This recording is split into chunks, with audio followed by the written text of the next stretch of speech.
Iya, soal perantara tadi. Iya. Pertama soal komunikasinya dulu lah.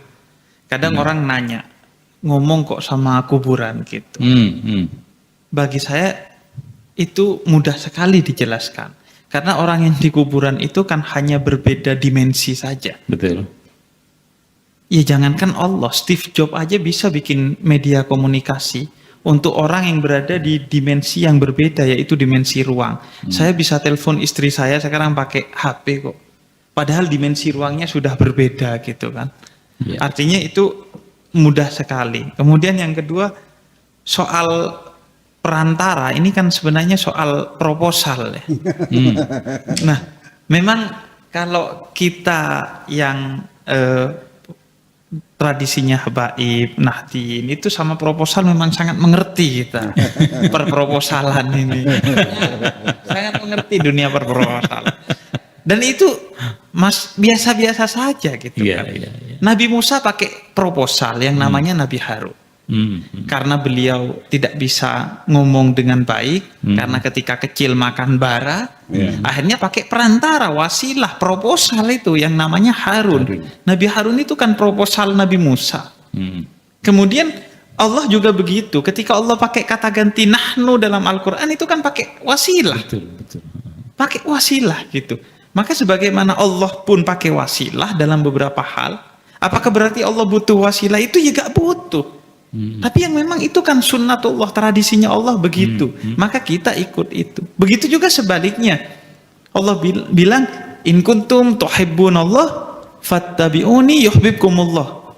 Kalau kamu mau ke saya, mencintai saya lewat syariatnya Nabi Muhammad. Loh, ngapain pakai syariat Nabi Muhammad? Tapi ya itu kan ketentuan dari Allah. Allah pengennya kita pakai proposal. Jadi itu ke kubu. Ini ujung-ujungnya kalau dipertanyakan kan ujung-ujungnya syafaat juga akan dipertanyakan. Ngapain pakai syafaat gitu. Nah, kita ke kuburan yaitu kan kita lewat kekasih Allah untuk mengetuk pintu rahmatnya. Karena bahkan amal pun itu kan wasilah. Buya tadi sempat singgung, kita masuk surga kan bukan karena amal kita. Tapi amal itu mengetuk pintu rahmatnya Allah. Rahmat Allah yang memasukkan kita ke surga. Artinya soal perproposalan ini saya kira ya memang itu sunnatullah. Ketentuan dari Allah, proposal itu menjadi sangat penting. Di dunia penting, jadi akhirat juga penting proposal ini. Kira-kira kan begitu. Kemudian yang kedua juga, kenapa kita melalui para kekasih Allah itu, dan proposal ini jelas aturannya. Karena itu beberapa ulama misalnya ya, tidak memperbolehkan mencium batu nisan. Karena itu bagian dari menjaga agar kita terus menyadari bahwa kita hanya melalui mereka, bukan minta kepada mereka. Bahkan kalau kita ke makam-makam Wali Songo itu kan pasti ada tulisannya tuh, jangan minta ke kuburan. Pasti ada aja tulisan seperti itu. Itu kan untuk mengingatkan kita, kesadaran kita. Walaupun ya itu sebenarnya inherent dalam diri kita kan, pasti gak minta kepada kuburan lah. Pasti sudah tidak minta kepada kuburan kita. Dan kenapa melalui itu? Karena mereka lebih hidup dari kita. Para wali Allah itu lebih hidup dari kita walaupun mereka sudah mati secara fisik. Ya buktinya Sunan Ampel setiap hari ngasih makan ribuan orang. Ada aktivitas ekonomi ribuan orang. Iya, Sunan Gunung Jati. Sunan Gunung Jati di sini ribuan orang. Bahkan di Sunan Ampel saya beberapa kali beli barang itu di tokonya orang Arab di sana. Kemudian saya ngobrol sama mereka. Mereka itu gak percaya kepada ziarah kubur, tapi dikasih makan sama ziarah kubur gitu. Artinya ini kan soal rahmat. Orang yang tidak menyembah Allah juga dikasih makan sama Allah. Nah ini rahmat. Sedangkan saya ngasih makan istri saya saja harus ke Cirebon ini, harus ke Indramayu, harus ke Surabaya, ke mana-mana untuk cari makan istri saya aja. Mereka ngasih makan ribuan orang setiap hari gitu. Artinya siapa yang hidup, siapa yang mati ini pertanyaannya. Kan berarti lebih hidup mereka gitu.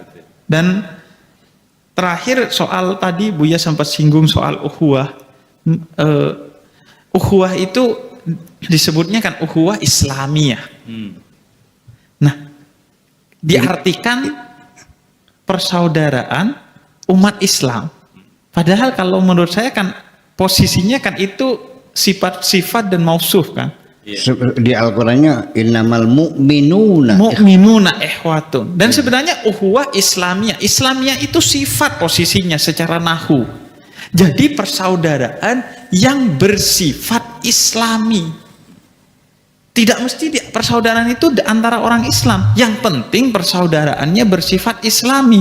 Apa itu Islam? Berkemanusiaan, keadilan, cinta, tidak hianat, tidak munafik. Walaupun non-muslim, kalau tidak munafik maka persaudaraannya Islami. Tapi walaupun sesama muslim, kalau urusan proposal dia gontok-gontokan seperti di Timur Tengah, ya itu tidak Islami persaudaraannya. Makanya itu saya rasa kita harus kembali kepada surat Mumtahanah 7 dan 8 bahwa mari saling berbuat baik di antara muslim, non-muslim.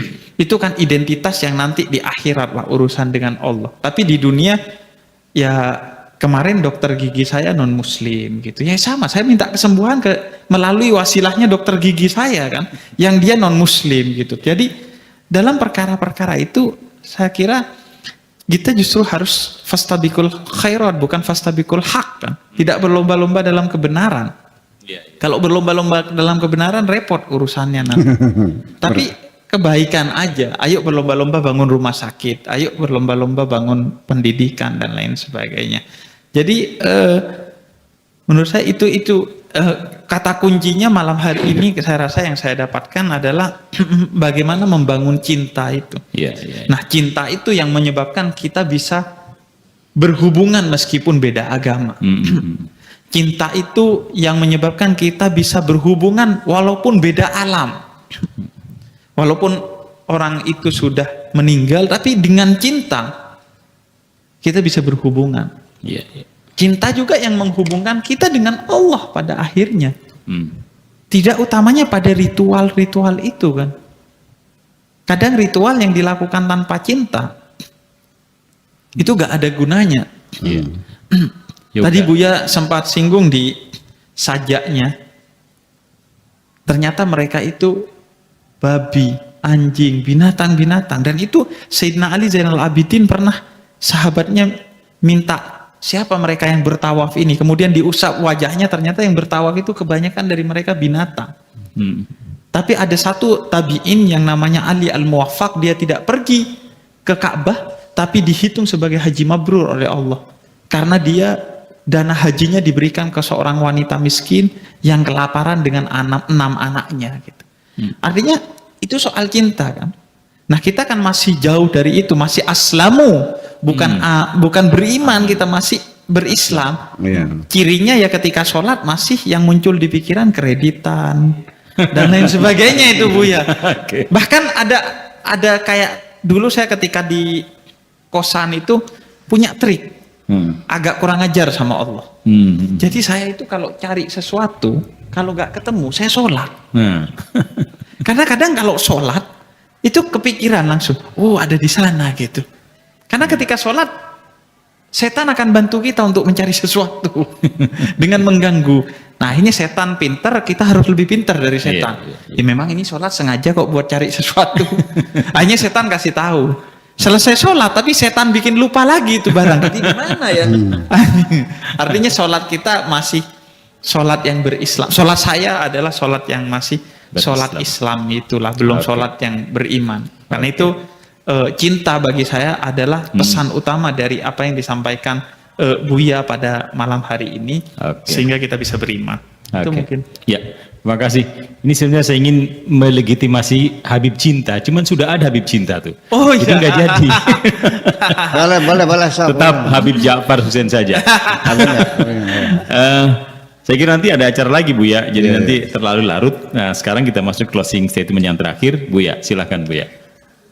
Jadi dalam closing statement ingin saya sampaikan, ketika kita bicara persoalan bid'ah, persoalan zindik, persoalan kufur, persoalan dolalah, ini tidak pernah ada kesepakatan.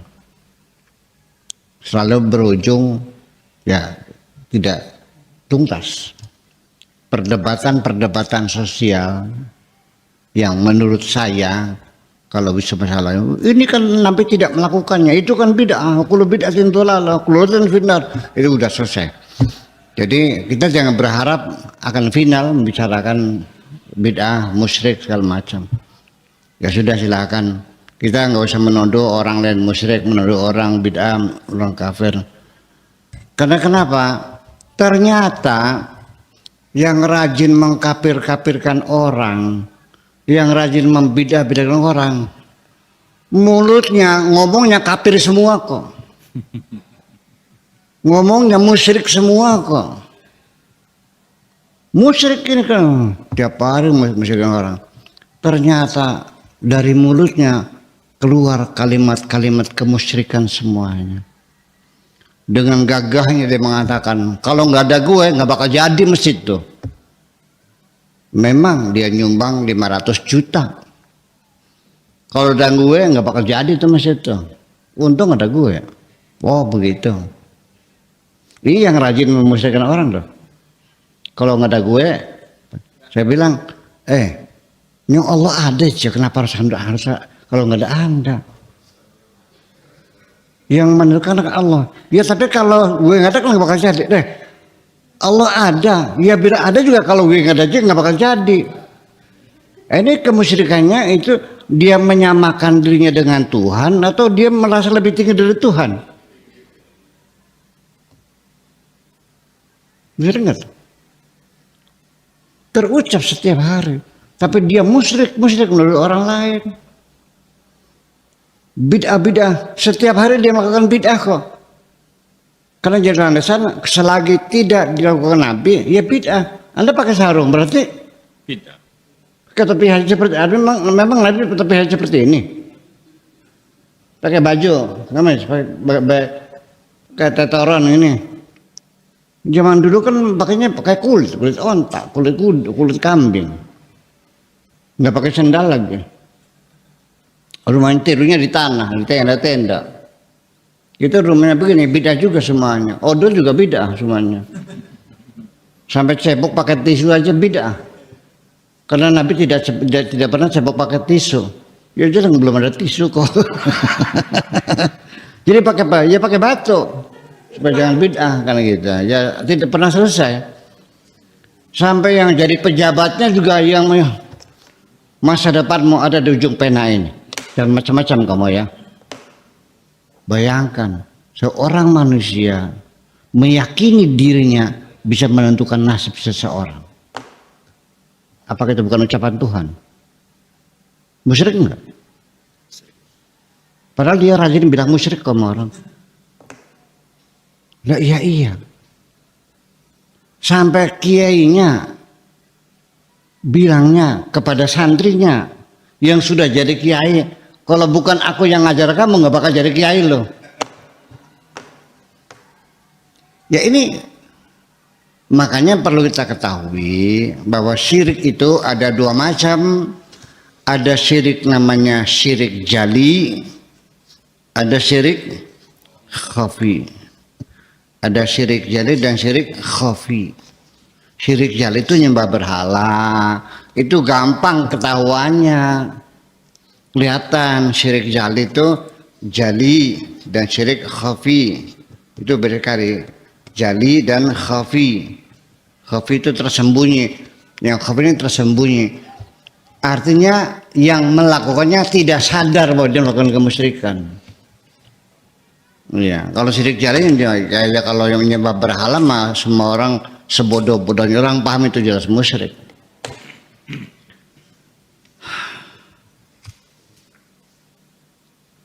Sekarang saya mau nanya, sederhana aja deh.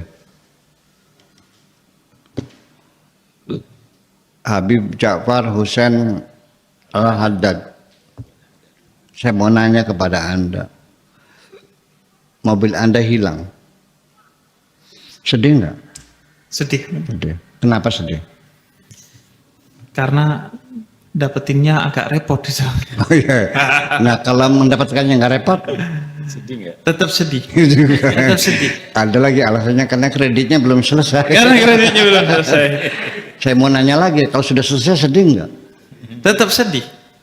Ada lagi alasannya mobil cuma satu, Iya. nggak ada lagi. Kalau yang kayak Pak Edi punya mobilnya 4 gimana? Sedih hilang satu. Itu jawaban bohong semuanya. Nah sekarang mas saya tanya, Wib, mobilnya Pak Camat hilang, Anda sedih nggak? Enggak. Kenapa nggak sedih? Tidak merasa memiliki. Nah itu dia, itulah dia. Karena kenapa? Ketika Anda merasa memilikinya, di penghujungnya Anda akan pasti merasa sedih ketika kehilangan. Padahal klaim kita sejak awal, lillahi ma fis samawati wa ma fil ardi. Semua apa saja yang ada di langit dan yang ada di bumi, semuanya milik Tuhan. Ketika Anda merasa memiliki, berarti Anda berhadapan dengan Tuhanmu. Ketika ada satu benda diklaim oleh 2 orang pemilikannya, bertengkar enggak? Enggak. Selagi Anda merasa memiliki, berarti setiap saat Anda bertengkar dengan Tuhan Anda sendiri. Selesai. Selesai. Selesai. Kita semuanya konyol semuanya ini. Bohong semuanya ini. Di mana keesaan Tuhanmu itu? Ternyata kepemilikan Tuhan tidak Anda yakini. Kekuasaan Tuhan juga tidak Anda yakini. Anda hanya percaya Tuhan satu. Hanya ada. Tapi bukan kepemilikan dan kekuasaan. Terima kasih.